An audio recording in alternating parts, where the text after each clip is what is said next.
Everybody good? Well, Rob, getting ready to fight Delan Monte in the playoffs. How excited are you for this opportunity to be competing in the playoffs here in your first PFL season and overall in the fight itself? I'm very excited. I'm excited that it's at Madison Square Garden. That's kind of unreal to me. So yeah, I'm pumped for the fight. I'm looking forward to it. Does being able to compete on a stage like this in New York in Madison Square Garden, does that add anything extra to the fight in terms of personally for you and how much it means to you?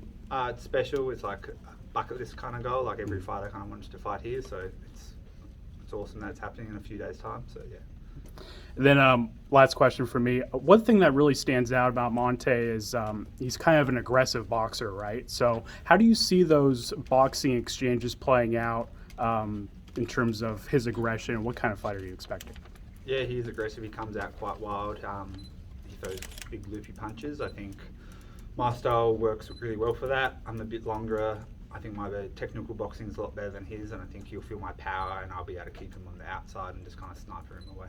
Thanks, Rob. Rob, so of course you're from Australia, right? You guys have had a lot of great champions like Rob Wilkinson. Talk to me, it'd be like to bring that belt home and also to get a PFL card over to your home country. Oh, that'd be unreal. I'd love a PFL card to come to Australia. I mean, maybe for the final, you know. They haven't had anyone like the UFC, Bellator, or anyone go to them for ages, so it'd be huge over there. But yeah, it'd mean a lot to me to be the first Australian PFL champion, you know, and kind of add to that list of Volk and Whitaker. Is that any but fight bananas? Obviously, you've stated a lot this year about your boxing and striking improving so much, and you being such a great striker. Who from Madison Square Garden or boxing history has been some inspiration for you? I mean, Ali's fought there a lot. I used to have his poster on my wall, so you know, it's kind of cool that I actually posted a photo that kind of looks in my last fight me similar to one of his old photos, which was I forgot that was the poster I had on my wall as a kid, so it's kind of cool. Awesome. Thank you. Well, I just want to follow up on that. So many people look at Ali as more than just a fighter, and so many quotes that he has said that's inspired them. Is there anything that he's ever said that's been a staple for you, that's inspired you in your career? There's definitely, I often write like a quote down each day in my daily planner, and he's definitely popped up a number of times that I've used him like in any case. But one that I've been writing down lately was, what was he saying? If I can imagine it, I can achieve it. If my heart can believe it and I can imagine it, I can achieve it. Something along those lines, and that kind of meant a lot to me. So I've been writing that down each day. Yeah. Maybe. Rob, you've won by knockout in your last 3 fights, but in your career you have 7 knockouts, 7 submissions. Delan Monte has never been knocked out, even though you talk about his aggressive nature. How do you see yourself winning this fight? As you said, I've got knockouts, I've got submissions. I can see myself knocking him out, or I can take him to the ground and submit him on the ground. Just because I'm getting some knockouts lately doesn't mean I'm not grappling, and you know, that's kind of how I started, and that's also what I really love to do as well, is take people down, ground and pound them, submit them. So I can see knockout or submission, but I'll be finishing the fight for sure. Awesome. And what fight in your career do you think prepared you most for this matchup? Probably no fight, but just training with my coach Priscus back home. He's a judo black belt, really high level, short, strong guy. So you know, my whole career I've been training for that sort of matchup. So I'm comfortable with it. Rob, so I'm just curious, being that you're a well-rounded athlete, being MMA, boxing, and kickboxing, what's been the most, what's been the hardest for you to maintain? What do you mean maintain? Just with the consistency of putting the work in. I mean, I've always, all the like boxing, kickboxing is just to help my fighting, my MMA. Like MMA has always been the goal. I love training. You know, even when I've wanted to have some time off or like not sure what I was going to do, I still been training just like a little bit because I love to train. So you know, it's all enjoyable for me.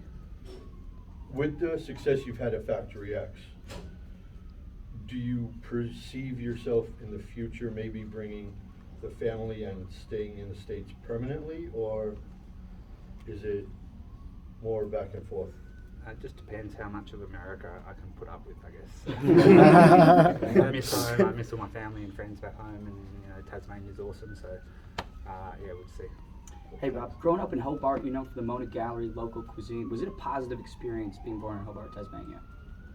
Definitely Tasmania. You know, I think it's one of the most beautiful islands in the world, and I definitely see myself living there. Like, you know, long term. Like, it's just, I don't think unless you've been there, yeah, it's just It's really tough to beautiful. beat. It's just tough to beat. And I'd love to know holistically how your experience in New York has been. I know yesterday you saw about 30 rats come out of the sewer and fight over some food. How has New York been treating you? That was the first thing I saw as soon as I came out. That was pretty exciting. I mean, I've only been here for like less than 24 hours, so I'm keen to kind of have a bit of a look around. I'm excited for, you know, after the weigh-in or after the fight to try all the food. But yeah, it's cool. It's cool to be in New York. I've never been here before, so it's exciting. Awesome. Best of luck. Thank you. You mentioned how long you could handle being in America. What's the weirdest thing that we do here? Oh, I don't know. We won't be weird, offended. There's a lot of weird stuff, but it's just, well, I shouldn't get too political, but apart from just the constant shootings. Well, yeah. But, you know, I miss my coffee. You know, coffee back home is pretty good. Yeah. Awesome. Hey Rob, coming off 2 impressive finishes, do you feel a pressure to get another finish, or does any win do for you on Friday night? I never feel pressure to get a finish. People are kind of asking that throughout the tournament with the points. I kind of just fight, and if it comes, it comes. And you know, if you look at my record, it usually ends in a finish. So. Thank you. Rob, you mentioned a little bit about, you know, watching these Australian fighters, champions fighting in Melbourne, the big stadium. Of course, since COVID, it's been more difficult. But we saw George Kambosos have that big fight there. Did you watch that, and did that make you think, you know, yeah, we need to bring big time MMA back to Australia? Definitely need to bring it back. It's been a while, and I think every time there's a show down there, it's usually pretty big. Often a stadium, and they sell out. You know, they've had the biggest sales there, like 60,000 people turning up to fight. So, and especially with how big it's getting in Australia, it's definitely, you know, it's funny being here since I've been living in America. Like, people just look at you and can tell that you're a fighter or ask if you're a fighter. It's not like that back home, but it's definitely getting bigger, and especially with all the great talent coming out of Australia, it would be awesome to do a show down there. Did you see the Jai Apataya and Breeders fight, the cruiserweight boxing? No, I championship missed fight? that one. That was a good one. It was a good Australian Yeah. battle. Okay. Thank you. Cool. Thanks, guys. Thanks, Rob. Thank you, Rob. Thank you, Rob.